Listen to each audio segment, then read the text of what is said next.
Long before he became the feared conqueror who reshaped the map of the world, he was just a boy named Temujin. Born in the rugged steppes of Mongolia, destined for greatness. But where exactly did his journey begin? And who was the man behind the title of Genghis Khan? In this video, we are diving into the mysterious early life of one of history's most powerful and controversial figures. From tribal warfare to the ancient legends, and from the banks of unknown river to the sacred Kadum mountain. This is the origin story of the man who built the largest land empire to the world has ever known. Let's travel back to the 12th century and uncover the roots of the great Khan. This is Her Majesty Valentine, and welcome back to our YouTube channel. Genghis Khan, one of the history's most influential leaders, was born in the mid-12th century. While historical sources vary, placing his birth between 1155 and 1167, the widely accepted year is 1162. His birth name was Temujin. He belonged to the Bolgigin clan. Though the exact location of birth remains uncertain, it is generally believed that Temujin was born near Upper Onon River Valley, close to the sacred Kadum mountain in the Kenti region of northeastern Mongolia. His father Yesugai was the Mongol tribal chieftain and a direct descendant of Kabul Khan, the leader of Bolgigin clan in the early 12th century. The lineage is detailed in the secret history of the Mongols, the oldest surviving Mongolian literacy work written for Mongol royal family after Genghis Khan's death. Some historians argue that this could have been later propaganda to enhance Genghis' lineage, and Yesugai was not related to the royal clan at all. Nevertheless, he was clearly the leader of a fearsome band of warriors who served Kabul's son Katula in the 1150s. Yesugai was also the son brother of Togril, the leader of Karatai tribe, one of the 5 major tribal confederations of Mongolia. Yesugai and Togril often fought against the Market Confederation, and in around 1160, Yesugai abducted a 15-year-old girl named Helen, who had been betrothed to a market chieftain, sparking a feud that would last more than a half a century. Over the course of the following decade, Helen would give Yesugai 4 sons and a daughter, of whom Temujin was the oldest. By the time Temujin's birth, Yesugai already had 2 sons from another wife, and he was not his eldest son or a clear heir of any kind to him. From a young age, Temujin learned horsemanship and archery, the 2 skills that formed an essential part of the warfare for the nomadic people of Eurasian steppe, the vast steppe stretching from Hungary in the west to Manchuria in the east. As a child, Temujin was also introduced to hunting and falconry, which would become his favorite pastimes as an adult. While Temujin was close to his siblings, his closest childhood friend was a boy from the Jadara clan named Jamunka, and the 2 became sworn brothers. During his childhood, Temujin began to learn about complex relationships among the Mongolian tribes. The Mongol tribe into which Temujin was born was divided into 2 major clans, the Bolgigin and the Taichad. The Mongols were one of the 5 major tribes in the region, and other being Kelate, Market, Tatars, and the Naiman. The people of Mongolia were surrounded by powerful neighbors. To the east and to the southeast was Imperial China, which since 1115 had been ruled by the Jin dynasty founded by the Jurchen tribe from Manchuria. To the south was the Western Share, and the northwestern China ruled by Tangut people from Tibet.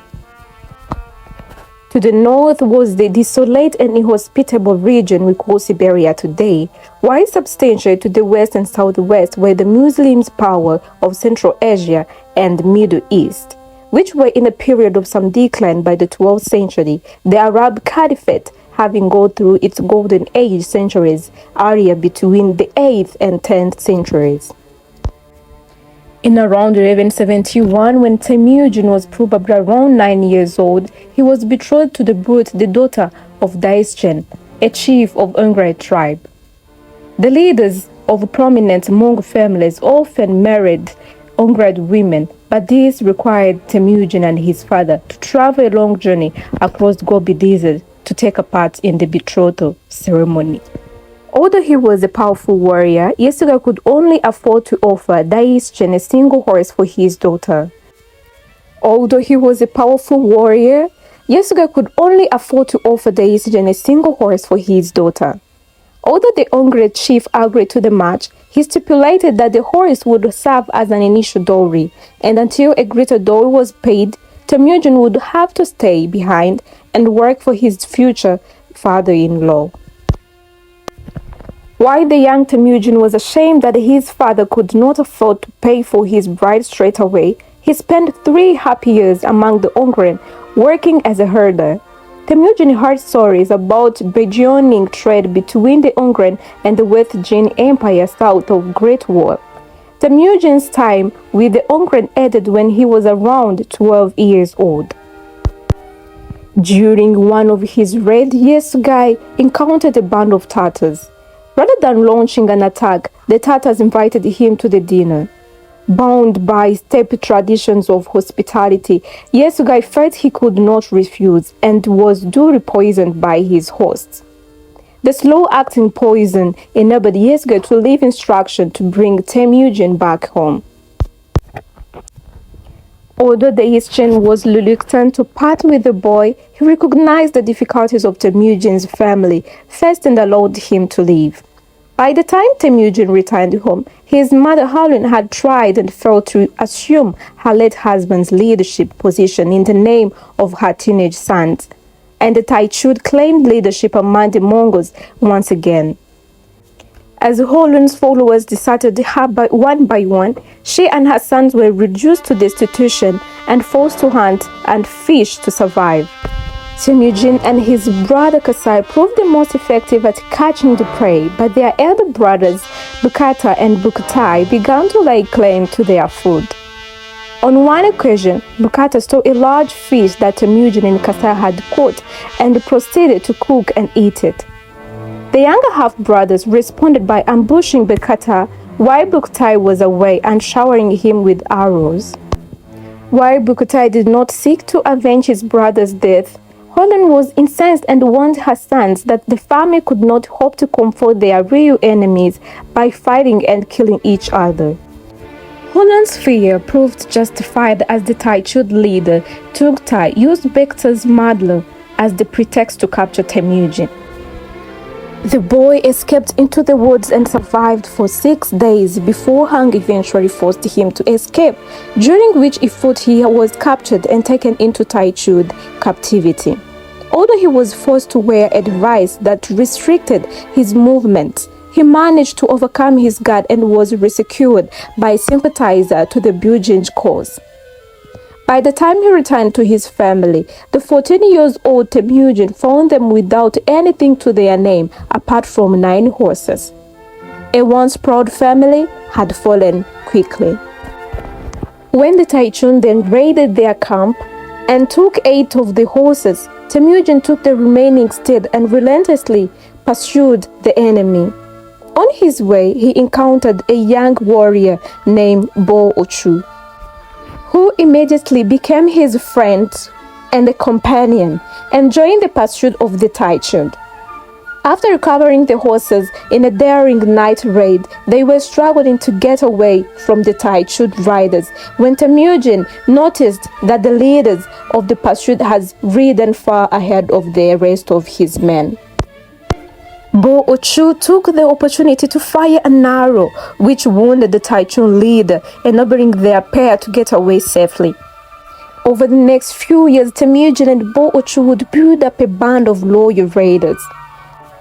During this period, another gifted warrior named Boroku joined Temujin and became a close companion. In around 1178, when Temujin was 16 years old, he rode an Ongrad territory in Bo Oku's company and claimed bought as his bride from his proud father-in-law Daisachin, having been away for several years. 2 years later, Temujin would suffer one of the worst humiliations of his life. A large marketing raiding party of 300 horsemen descended upon Temujin's camp and scattered them. Although Temujin managed to escape with his brothers and his mother, both appears to have been deliberately left behind in order to enable Temujin's fight. As he pondered how to recover his wife, Temujin reached out to the Kerai chief Togrid and appealed to him by reminding him of his sworn brotherhood with Temujin's late father Yesugai. Togrid accepted Temujin as his adopted son and organized a large army to fight the Merkit. The alliance prevailed in the ensuing campaign and both was resecured. During her time in the Merkit captivity, both had been given to the brother of the Merkit chief, and by the time of her liberation, she was pregnant with his child. Nevertheless, when both gave birth to a son in 1182, Temujin accepted the child as his own and gave him the name of Joshi. The following year, both gave birth to the second son, a biological child of Temujin named Chagatai, who would never stop reminding his father of George's illegitimacy. Now in his early 20s, Temujin had established himself as a reasonably powerful Mongol leader, but also one who was widely feared and respected for his bravery. His main rival during this period was Jamuga, his childhood friend, and son brother who was by early 1180s the leader of Jadarab clan.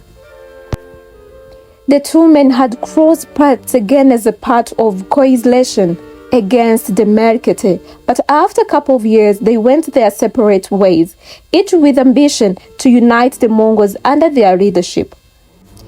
Although Jamuga could count on large numbers and the support of an old and more conservative generation, Temujin had the support of the most of the Bolgin clan and was attracting many talented followers from humble backgrounds to his cause. This included Germ, a recruit from one of the tribes who lived in northern forests, and his 10-year-old brother Subed, who despite his youth would soon become a trusted and talented warrior. In 1186, Temujin's wife both gave birth to the third son, Ogudei. The same year, Temujin's followers elected him Khan of Borjigin clan. However, his rise was seemingly halted the following year after he was defeated by Jamuga's army at a place called Dalan Bajut. The main sources for Genghis or Temujin's life are silent for several years thereafter, suggesting that he had lost most of his following and was forced into exile. According to the biography of Subed, during this period, Temujin and his remaining followers took refuge in Jin Empire in China. Temujin's absence deprived Togrid of a powerful ally, and Khalid Khan was also overthrown and forced into exile. In 1195, Temujin finally had the opportunity to re-establish himself when the Jin and the Tatars began fighting over the spoils following a joint victory against the Onglat.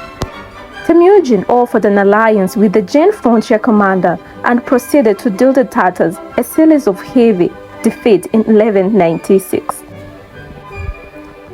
The resulting plunder made Temujin rich, and he used his position to reestablish his alliance with Togrid and restore him as the Khalid Khan.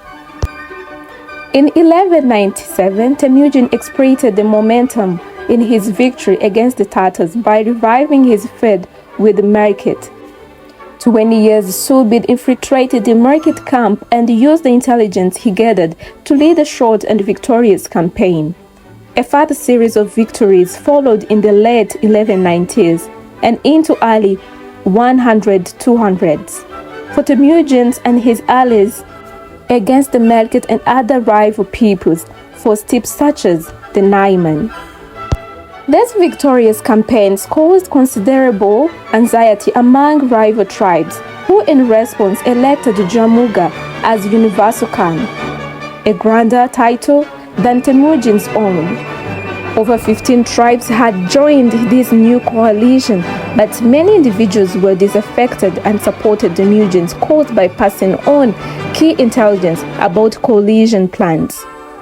Forewarned of a surprise attack by Jamuga, Temujin sought Toghrey's assistance and won an easy victory as he stormed through the coalition forces into Disari.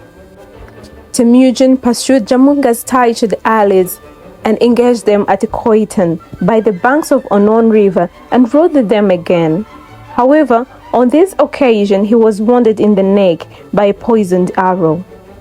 According to Mongol law, his life was only saved by his general German, sucked the venom from the wound and spat it out, while Temujin lay unconscious. As prisoners of the war were rounded up, the man who had been responsible for the near-fatal wound was brought in front of the Khan. Rather than executing him, Temujin praised him for his marksmanship and recruited him as an officer. He soon acquired the nickname Jebe, or the Arrow, and would go on to become one of the Khan's greatest commanders. Jamunga's defeat led to the temporary fragmentation of his coalition, yet by 1202 he had formed a new alliance with the Naiman and a number of defectors from Temujin forces, including several disaffected uncles and his brother Asar. Jamunga then launched a concerted attack on Temujin, but the Was Genghis Khan proved equal to the situation. Maneuvering his forces skillfully and switching between guerrilla tactics in the winter after formal ceremony confirming him as heir to Toghrey's Khalate Khanate, Temujin and his adopted father defeated the Naiman. In an effort to consolidate his alliance with Toghrey, he proposed that his son Joshi marry Toghrey's daughter. The proposal infuriated Toghrey's disinherited son Igaya, who defected to Jamuga after his father refused to break ties with Temujin. With Ilga at his side, Jamuga rode to Toghrey's camp and forced him to join the anti-Temujin coalition. In 1203, Temujin was defeated by Khalate army commanded by his adoptive father, but escaped with around half of his force when Jamunga called off the pursuit. His old companion Bo-Ochu and his son Ogedei were initially unaccounted for and returned to the camp with heavy wounds. While an angry Temujin sent a series of letters to his former supporters accusing them of betraying him, he began to build a new coalition. From his new base near the Bajuna convent, Temujin and his senior commanders swore an oath to fight to the bitter end. Meanwhile, the members of the coalition lost faith in Toghrey's leadership, and Temujin's brother Kasar returned to his side. In the autumn, Temujin went on the offensive against Toghrey and defeated the Khalate army after a hard-fought battle that lasted 3 days until Temujin's general Mukhar broke through to the enemy's camp. While escaping from the battlefield, Toghrey was killed by some Naiman bandits. Temujin then assumed the leadership of Khalate and announced the unification of Mongol and the Khalate nations and welcomed several of Toghrey's lieutenants into his ranks. Temujin's latest success led to the formation of another coalition between Jamunga and the Naiman. As a part of his preparations for this final confrontation, Temujin began to reorganize his army into units of tens, hundreds, and thousands, following the example of the Jin Chinese Empire. He also formed an elite bodyguard and began to set up administrative structures to govern the recently pacified tribes. He soon developed a formula which promised autonomy to people who agreed to submit without a fight, while threatening dreadful consequences for those who chose to resist, a method of psychological warfare which would be used consistently by the Mongols in their conquest over the next century. In 1204, Temujin convened a grand council to plan the upcoming campaign against the Naiman. Khan was persuaded to launch his campaign early in the 17th of May 1204. By the end of June, the Mongols reached the Naima territory and the first clashes took place. Although his army was far smaller than the enemy's, Temujin ordered his men to light 5 fires per person at night to give the impression of superior numbers. The Naiman commander, Taiyang Khan, was deceived by these rules and proposed retreating the friendlier terrain in the Altai Mountains. However, his subordinates compelled him to pursue an active strategy. Over the next few months, both armies danced around each other until Taiyang prepared to do battle at Chakimot at the foot of Mount Nachu. As Temujin and his leading generals spearheaded the attack, Jamukha suddenly led his men away from the field, depriving Taiyang of his numerical superiority. Despite this, the Naiman army resisted bravely, but Temujin's initial charge caught them off guard, and the Mongols gradually surrounded their valiant enemies as they retreated up the slopes of Mount Nachu. Temujin was astonished to see the enemy storm down the hill in the last gasp charge and offer the Naiman honorable terms of surrender, but they preferred to fight to the last man. Taiyang was taken prisoner and died of the wound sustained during the battle not long afterwards. Most of his allies submitted to Temujin. At the age of 42, after suffering several setbacks over the course of his life, Temujin had vanquished his enemies and united over 30 tribes under his rule in the large tracts of the Asian steppe. Temujin's victory at Chakimot seemed decisive, but the mysterious Jamukha was still unaccounted for. While most of his followers had deserted him and submitted to the Temujin, he fled into the mountains with a dwindling band of men. Upon hearing that Temujin had put a lodge of bounty in his head, the 5 men who remained with Jamukha tied him up and brought him to Temujin. As Temujin prized loyalty above all, he executed Jamukha's captors for their treachery, but took considerably longer to decide on the fate of his son brother. Eventually, he ordered his sadistic nephew, Elijade, to carry out a brutal execution by hacking him to pieces. In 1205, Temujin began to launch raids against the Tangutsi to the south, while Sabodai worked to further pacify the new subject of the Mongol by suppressing a fresh Meket rebellion. The following year, 1206, Temujin held another Kyrgyzstan, which brought together all the Mongol nobles to officially proclaim the creation of the new Mongol Empire. It was at this juncture that Temujin was given a new title, Genghis Khan, which should be more accurately be rendered as Chinggis Khan. The name is usually translated as universal ruler, though recent scholarship suggests fierce ruler is a better translation. Temujin accepted the imperial throne on the condition that everyone would obey his word. After assuming imperial power, Genghis began to reward his followers. His long-standing companions, Bo-Uchu and Bolokud, were given the highest ranks, while the likes of Jebe and Sabda were ranked one step below. The 4 were members of a 9-man cabinet that enjoyed the greatest privileges and took part in the key decision-making alongside the Khan. While Genghis had united the tribes of Mongolia through conquest, he faced a monumental task in eliminating various tribal and clan loyalties to forge a single Mongol nation. In order to achieve this, Genghis set out to build a new political system in which his subjects placed allegiance to the Khan and Mongol nation above kinship ties. The success of this would depend on his ability as a Khan to provide his people with a huge amount of wealth plundered from enemies through new conquest.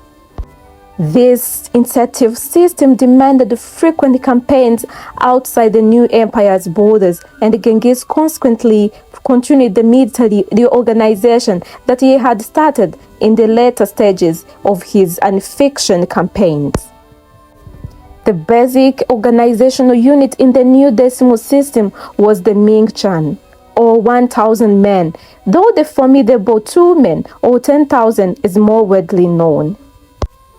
Since each of Genghis' subjects was attached to Ming-chan, this decimal system was also intended to replace the old social structure of clans and tribes. While most of the leaders of the Ming-chans were from old autocracy, a significant minority had more humble origins, reflecting the meritocratic ethos that had allowed Genghis to find some of his greatest commanders among the lower class. To cap it all off, Genghis strengthened his bodyguard, or Keishin, to over 10,000 men who were recruited from the stand of powerful men to ensure their good behavior. Genghis gave his 4 sons senior responsibilities. Doi was master of the hunt. Chagatai was responsible for enforcing the new law code. Ogde served as the head of the nascent civil bureaucracy, and the youngest Tori was named commander-in-chief. Despite this, Genghis' son complained that they lacked military authority, and apart from Tori, their military authority only extended to their own Ming-chans. They prompted Genghis to set up a new division of empire to placate his sons in 1209. 45,000 men were divided amongst Genghis' family members, and the 4 sons were each given their own fiefs, with the potential of further expansion. While Genghis stipulated that these realms would be subject to control by the central government, the imperial princes often ignored the official appointed by their father to monitor their activities, and their demands would eventually form basis of increasingly independent states under their descendants.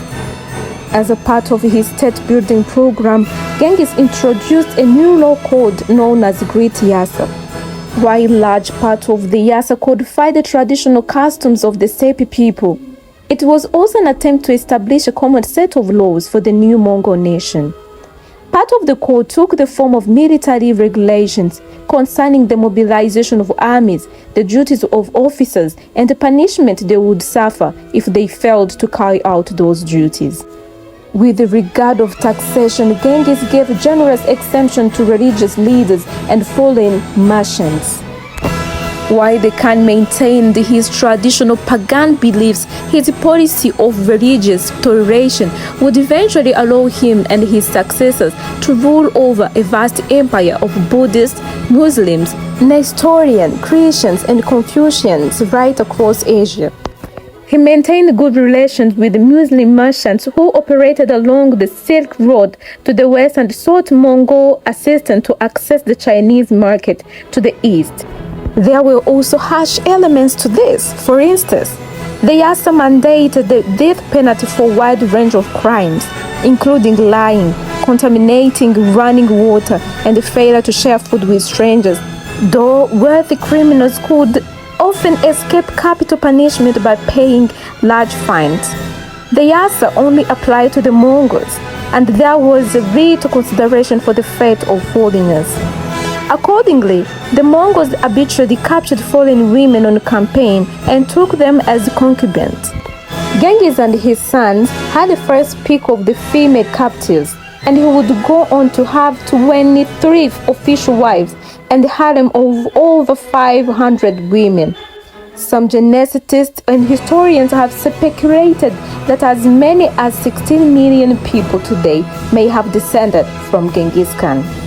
Over the course of 3 years between 1206 and 1209, Genghis continued to make changes to his new military organization, and the parts of Keshik or bodyguard were assigned specialist duties such as intelligence gathering, surveying and map making, and organizing supplies for army. In peacetime, the annual hunt organized by Joshi served as the main form of training for the Genghis armies. As in a military campaign, the two men would work together, surrounded by animals across the large area, before gradually closing in for the kill. Anyone who allowed an animal to escape the net or killed an animal before the Khan's arrival was subject to severe penalties. Once everything was ready, Genghis and his inner circle would descend upon the encircled animal before allowing the officers and their men to complete the slaughter. The exercise not only enabled the Mongol armies to practice their maneuvers and communication method, but also provided a vast quantity of food to feed the men. The Mongol cavalry's main primary weapon was the bow and the arrow, and each man would carry short-range and long-range bow. Each horse archer was equipped with 60 arrows in total, divided into short-range and long-range projectiles. Though the most ferocious was the relatively small composite bow, which required a great upper body strength to use effectively, but which landed arrows with devastating speed and power. Most notably, it could be fired from horseback while riding by a skilled cavalry archer. It was this weapon which would enable the enormous conquests which were to follow. Each Mongol warrior also had at least 6 horses, enabling them to travel up to 60 miles a day.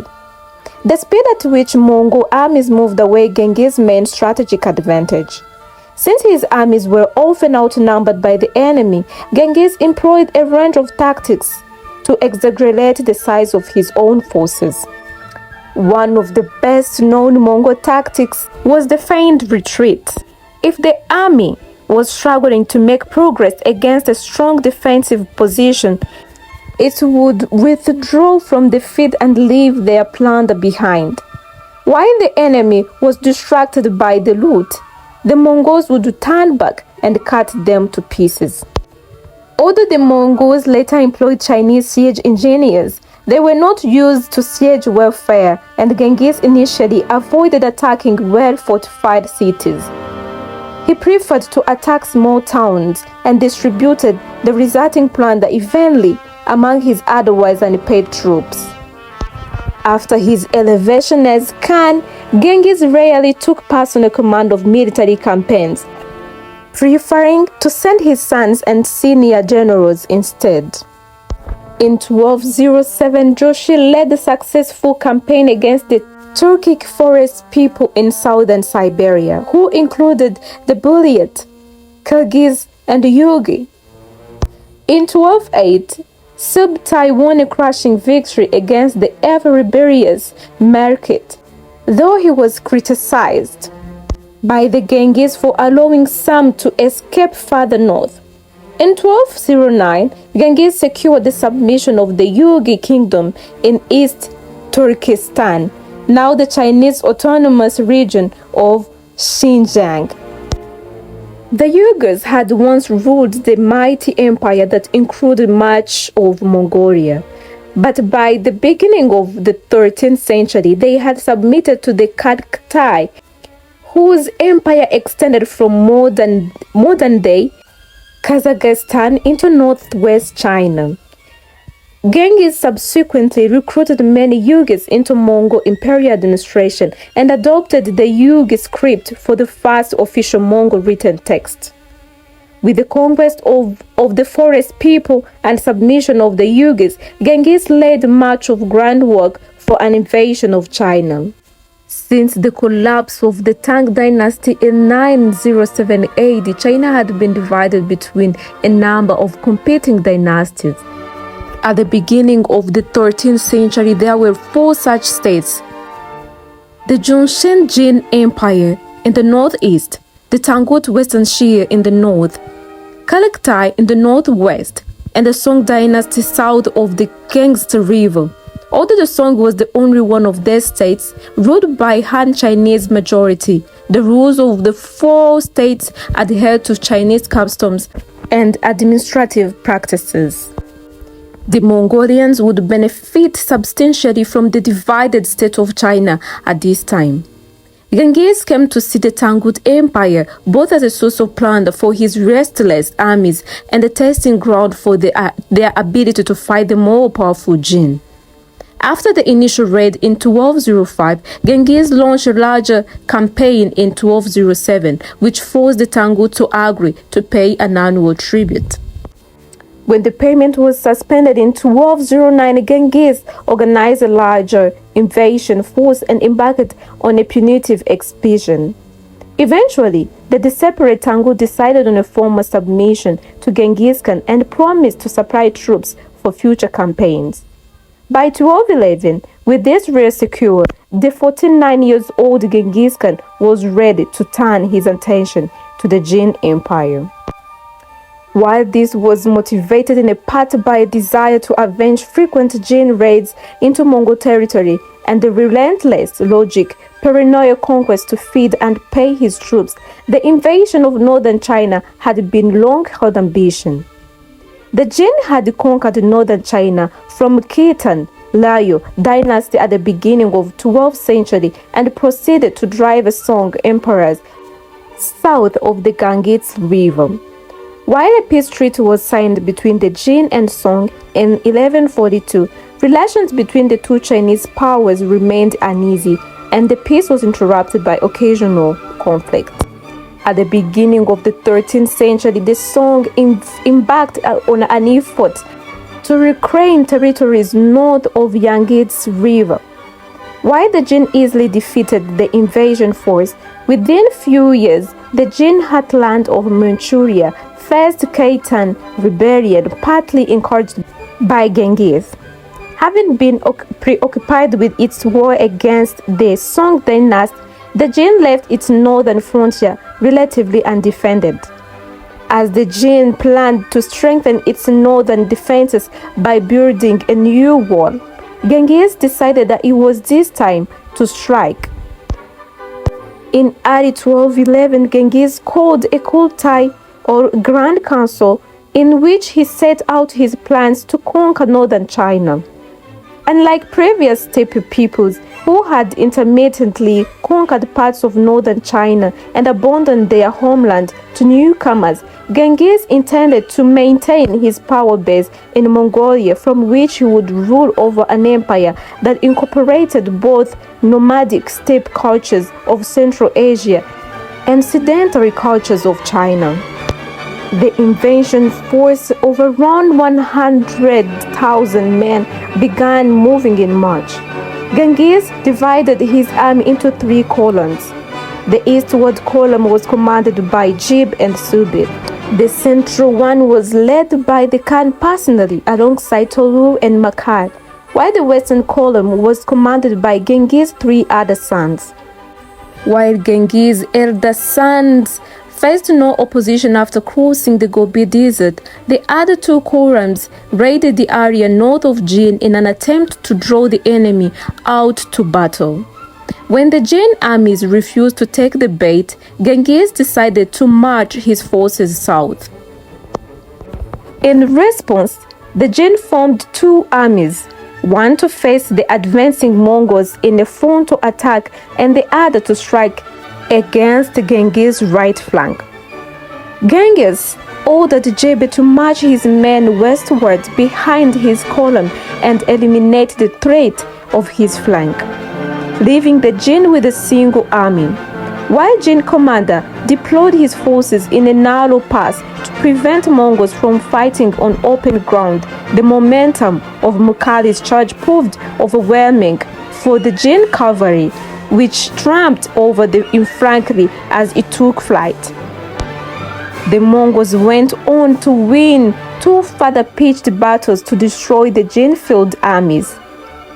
Genghis followed up by capturing several major cities and ordered Jebe to advance to Juyong Pass near the Jin capital of Chengdu, modern-day Beijing. Unable to take the pass by direct assault, Jebe feigned and retreat and went on to destroy the garrison in front of the pass. He marched on to Beijing but was recalled by Genghis, who realized that the Mongol army was not yet equipped to capture such a well-fortified city. Despite their battlefield success in 1211, once the Mongols returned home for winter with their plunder, the Jin reoccupied all cities they had lost. The following year, Jebe led a raid deep into Manchuria and sacked the city of Luoyang, encouraging a major Khitan uprising in the process. In October 1212, Genghis joined Joshi, Chagatai, and Ogday to attack the city of Datong, but the Khan was wounded by an arrow and broke off the siege. In 1213, Genghis defeated the new Jin field army before taking the Juyong Pass and surrounding Beijing.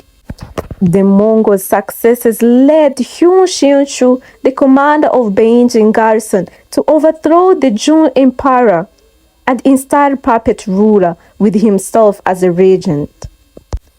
In November, Hyun Xinshu managed to defeat the Mongols outside Beijing, but was defeated a couple of days later and killed by his deputy commander. Genghis maintained 5,000 men around Beijing and divided his army into 4 columns, which ravaged the whole empire. Genghis and Toli led the largest detachment south and threatened the southern Jin capital of Kaifeng. In the space of 3 short months, the 4 Mongol armies rampaged through the entirety of Jin territory and left behind a trail of devastation by destroying all the crops in an effort to starve the population into submission. While Genghis returned to Mongolia, he maintained a tight blockade on Beijing and encouraged the Jin Emperor to submit to him. Although the Jin signed the peace agreement in Genghis resumed hostilities and appointed a general named Samunka to lead the siege of Beijing. Although the Mongol army was also suffering from extreme hunger, and both besieged and allegedly resorted to cannibalism, Samunka remained methodical in his approach. 2 Jin armies sent from south in early 1215 were defeated by the Mongols.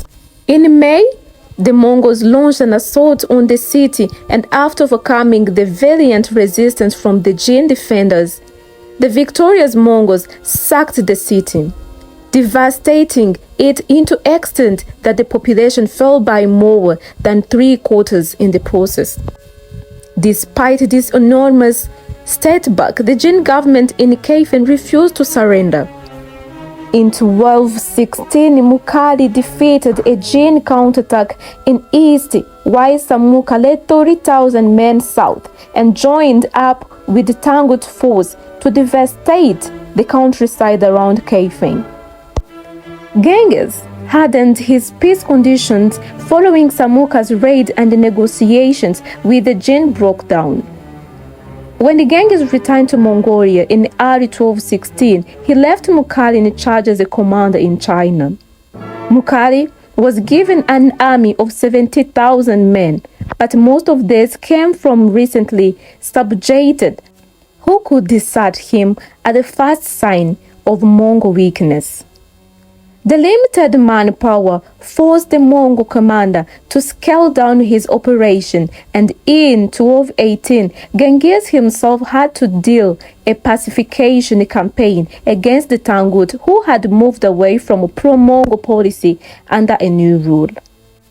By the end of the year, Genghis supplied Mukali with reinforcement, which increased the size of his army to 100,000 men.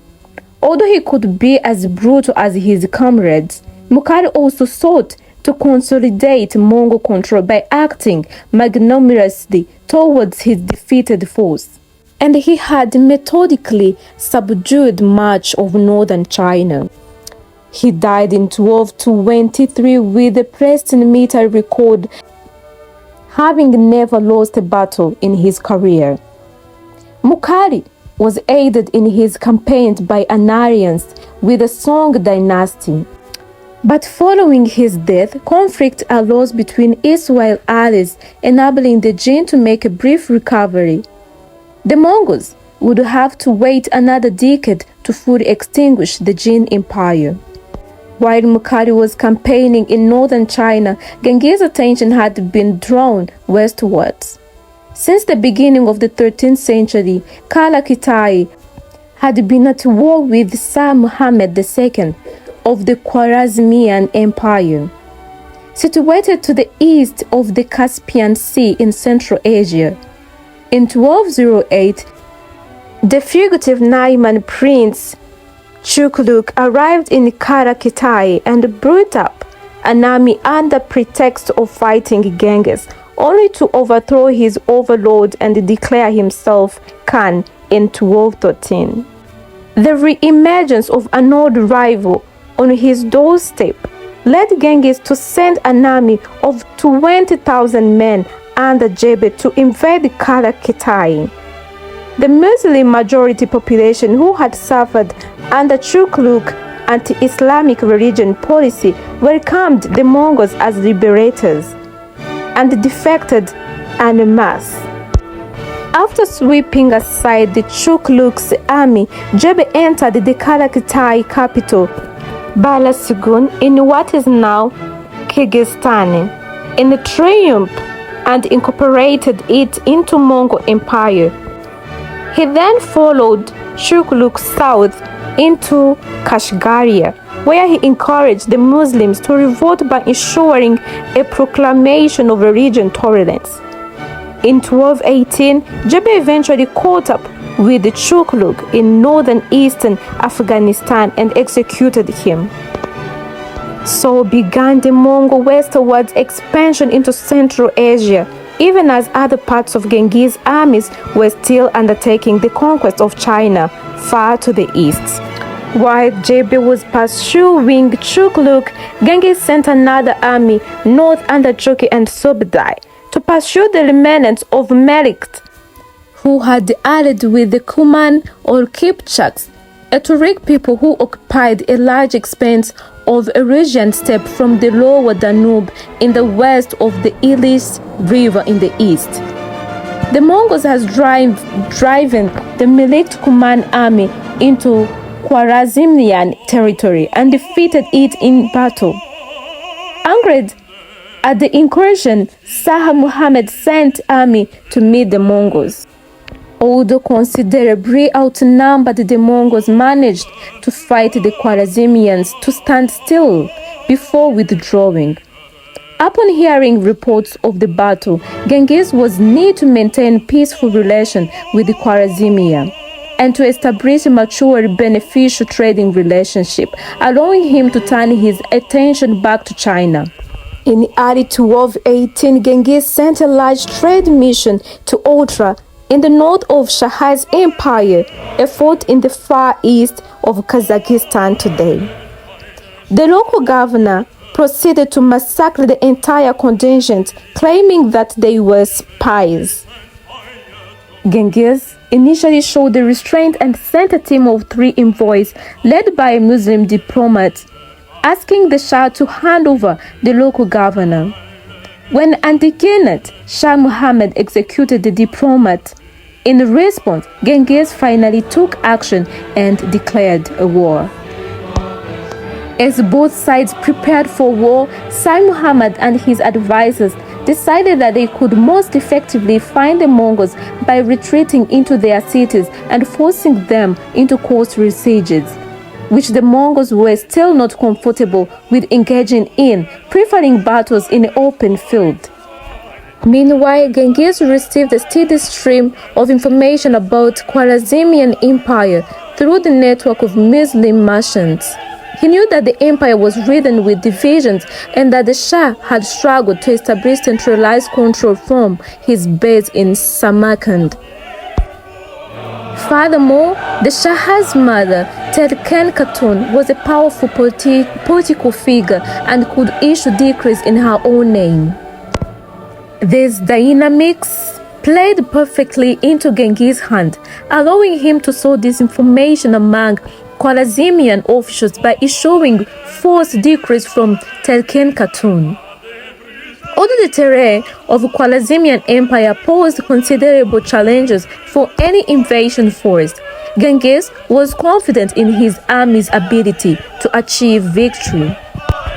A Mongol army of 30,000 horsemen under Jebel Adohi made the first move heading west from Karaktai and entering the fertile Fergana Valley in the spring of 1219. After crossing the high passes between Pamir Mountains and the Tinshan. Meanwhile, the Genghis' main army, accompanied by his three younger sons and Subadai, the strategic mastermind of the campaign, would strike at the Ultra. Although the Khwarezmians had intended to pursue a defensive strategy, the appearance of the Mongols in Fergana provoked Shah Muhammad into sending a large army against them. Saint Jebel Adohi's army was intended as diversionary force. Jebel advised retreat, but the headstrong Ajun disobeyed his father's instruction not to engage in a pitched battle. Like their previous encounter, the battle proved indecisive, but the Mongols managed to inflict heavy casualties on enemy before withdrawing from the field. By this point, the vanguard of the Genghis' main army had appeared in the north and was advancing on the Ultra. By October 1219, Genghis' force of 1,100 men, including a lead contingency, arrived in Ultra on the banks of the Silidaria River. While Genghis attempted to lay a trap by sending a small force up to Silidaria towards Samarkand, the greatest city of Central Asia at that time, the Shah counted on strong 60,000 men garrisoned at the Ultra to hold out against the Mongols. Once Genghis realized that Shah would not take the bait, he ordered his sons to besiege Ultra with full force. With several years of experience besieging Chinese cities now behind them, the Mongols were far more proficient at the siege warfare than the Khwarezmians had anticipated, and the Ultra fell quickly in February 1220. In the meantime, Joachim marched north to capture the cities along the Silidaria, while Jebel turned south to close off any escape route from Samarkand. Genghis and Tori took 40,000 men and marched southwest across the Khuzestan Desert and arrived at the oasis city of Bukhara in February 1220. The bewildered Shah Muhammad was now surrounded by the Mongol armies on all sides. Genghis had a particular interest in capturing Bukhara since the city was fabulous wealthy. The Mongols captured the city after 2 weeks, and the Genghis proceeded to levy heavy taxes on wealthy elite. The capture of Bukhara opened the road of Samarkand, some 150 miles to the east. Though the Shah's capital was well fortified and defended by a garrison of up to 100,000 men, the run of spectacular Mongol victories had detained Muhammad's confidence. Genghis and Tori were joined by Chagatai and Ogedei in the siege of Samarkand. Genghis employed the favorite tactic of placing prisoners of war in the front ranks to lead the assault. Those who weren't cut down by their compatriots turned the tail and fled, giving the impression that the Mongol army was collapsing. The defenders slayed out in a pursuit, allowing Genghis to move in for the kill at the head of his Mongol veterans. while Shah Muhammad II managed to escape the encirclement of the Mongols, captured Samarkand after 10 days of siege, and proceeded to sack it out with impunity. Genghis rested most of his army, but sent a force under his eldest son to take control of Amu Darya, known in classical antiquity as Oxus River, which separated Persia from the Turkic peoples of Central Asia. The fugitive Shah Muhammad struggled to formulate a recovery plan and eventually moved to the northern Iraq.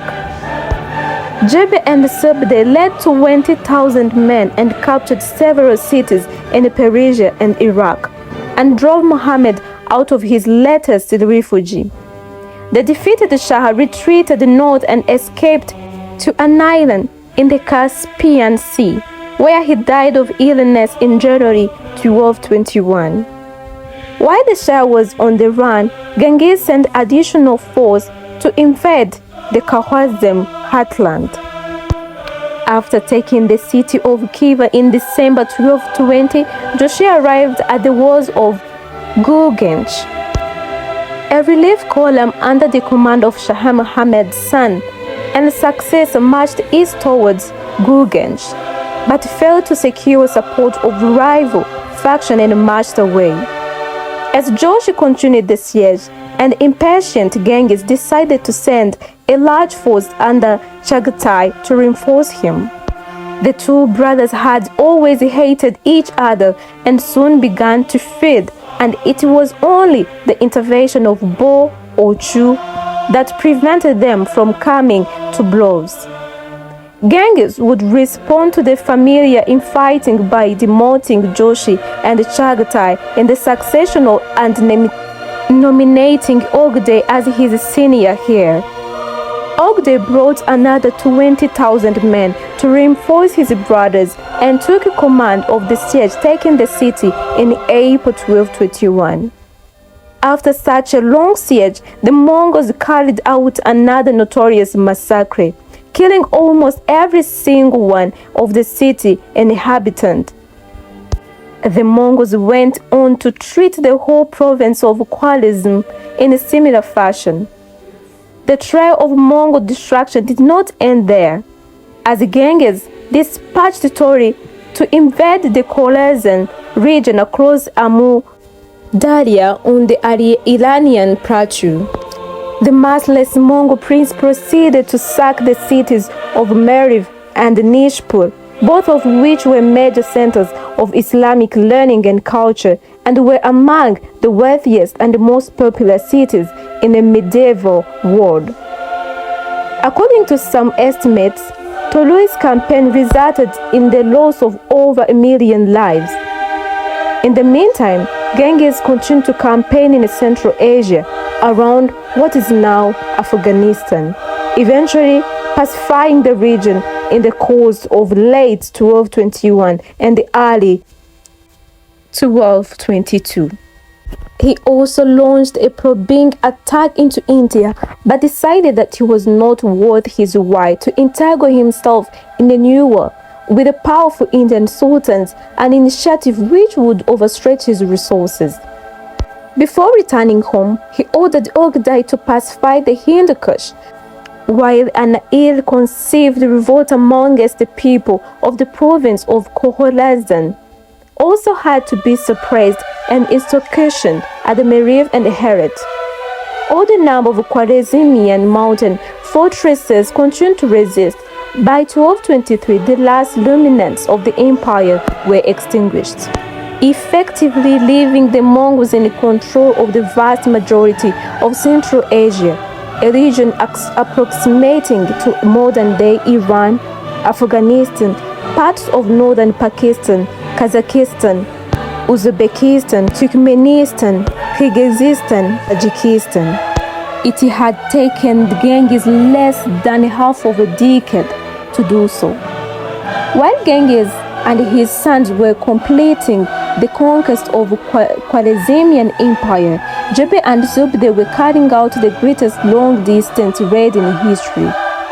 Shortly after the death of Shah Muhammad in early 1221, Zubde obtained permission from Genghis to lead a campaign directed at the Kuman heartland on the Russian steppe, stretching from north of the Caspian Sea all the way westward to the Ukraine. The Khan gave him a force of 20,000 cavalries, with instruction to return within 3 years. After reducing several cities in northern Persia, they turned north towards the Caucasus.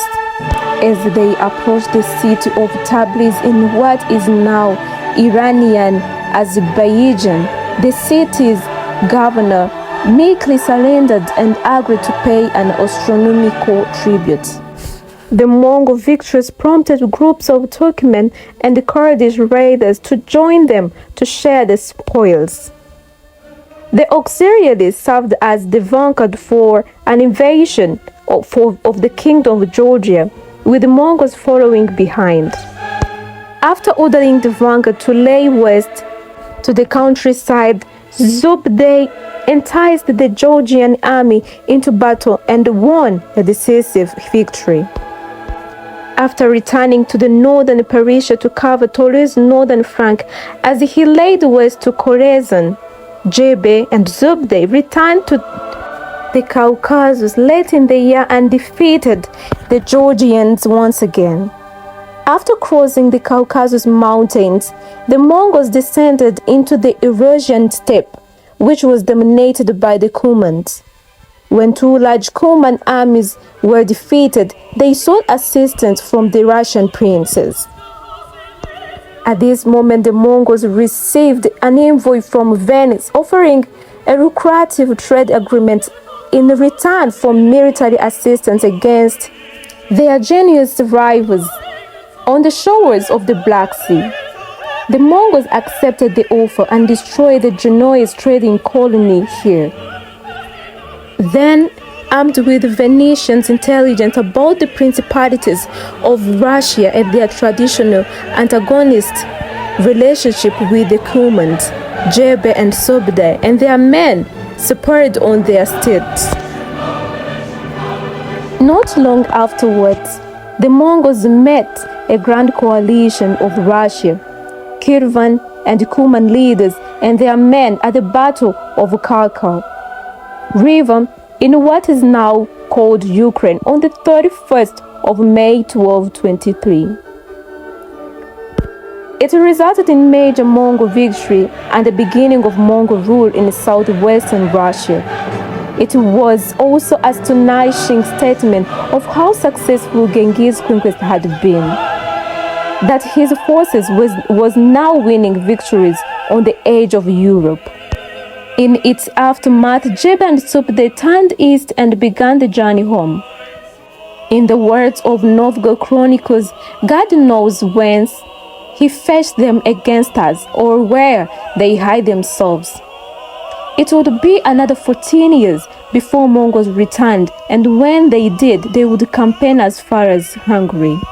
An expedition which neither Alexander the Greatest, Macedonians, or any other commander equaled in history in terms of how extensive the conquests were. Jebe and Zubde eventually returned back to the Central Asia by 1224, where Jebe died shortly afterwards. Around that time, Genghis began homeward journey to Mongolia, arriving back on the steppe in February 1225. During the Khwarezmian campaign, Genghis had learned that his invariable Tangut allies had become traitors and joined with Chinese against the Mongols. Determined to settle scores with the Tangut, Genghis personally led the new campaign accompanied by Ogde, Tori and Zubde. All the Mongols were held by linked sages by the mid-1226. Zubde had conquered the Gansu corridor north of Tibet. As the Mongol net closed around the Shai capital of Zhongjing later in the year, Genghis defeated the relief force in spectacular fashion by riding over frozen Yeri River floodplain. he left the siege of Chongqing to his subordinates and joined Zugde in raiding Jin territory. By the time Shai agreed to surrender in July 1227, the Great Khan was close to death. Shortly before embarking on his final campaign, he had fallen from his horse and his health had never recovered. During the campaign, he convened a great Kurtai to formally proclaim Ogde as his successor.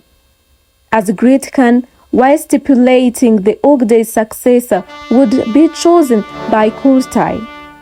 Genghis Khan died on 25 August 1227 at about 65 years of age.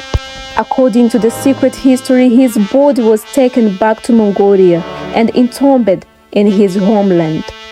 But some historians theorize that he was actually buried in the Oda's desert, as his body would have decomposed rapidly in the summer heat.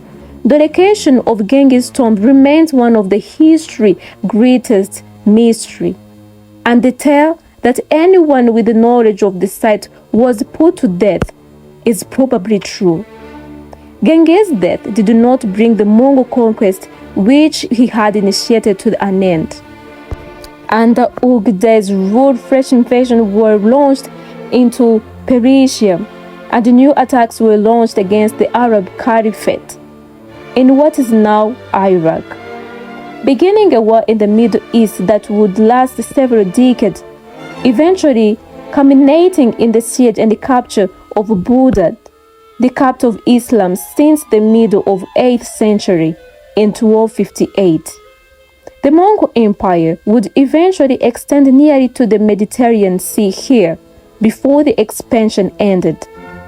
To the east, Ogde also launched the first invasion of Korean Peninsula. After the short reign of Genghis Khan in the middle of 1240s, Mong Khan, a grandson of Genghis, succeeded as the fourth Khan. His reign was one of consolidation as the administration of the vast Mongol Empire was improved and largely conquered territories were brought fully under Mongol rule, particularly in the Middle East. Thereafter, the empire fragmented into several Khanates owing succession disputes. This included the Golden Horde or Joseon Khanates in Russia, the Yuan dynasty in China, the Chagatai Khanate in Central Asia, the Second Khanate in the Middle East. The greatest of the later Mongol rulers was Kublai Khan, who ruled between 1260 and 1294 and was a grandson of Genghis. He completed the conquest of China and even attempted to launch invasion of Japan, though these were unsuccessful. It was the Kublai's court that the Italian explorer and the merchant Marco Polo arrived in the late of 13th century, leaving behind Western account of the splendor and the grandeur of the court of his Mongolian ruler. It was a long way from the separate straits Genghis had found himself in, and as a young man on the Asian steppe a century earlier, Genghis Khan leaves behind a legacy as one of the greatest conquerors in the world history. After emerging from relative obscurity to take control of the Burj al-Din clan, Genghis had to fight bitter campaigns to eliminate his rivals and unite the tribes of Mongolia into a single state. He went on to conquer much northern China before turning his hordes west, vanquishing Kublai and the Khwarezmian Empire in Central Asia. His success were achieved because of the following three factors.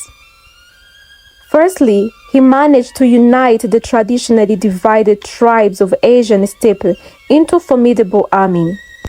Secondly, he took advantage of a military machine that Mongolian cavalry's axe, riding swiftly on horseback across Asia, constituted, and was formidable general himself, one who showed his adaptability by adopting Chinese siege engines into his armies with relative speed. But thirdly and finally, Genghis was also somewhat lucky. When he began his conquest, Imperial China was in a weakened and divided state. While to the west, the great Muslim power of Middle East and Central Asia had declined considerably since the glory days of Arad Caliphate centuries earlier. Genghis' accomplishment was that he managed to exploit these highly advantageous circumstances.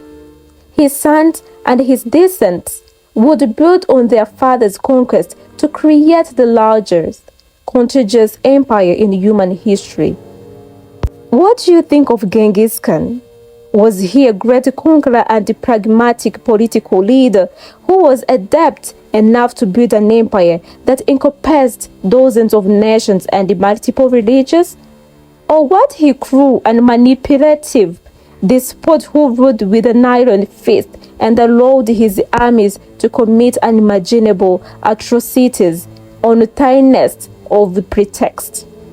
Please let us know in the comment section, and in the meantime, thank you very much for watching, and if you haven't subscribed, please kindly subscribe. It was your girl, Her Majesty Valentine. See you in the next video.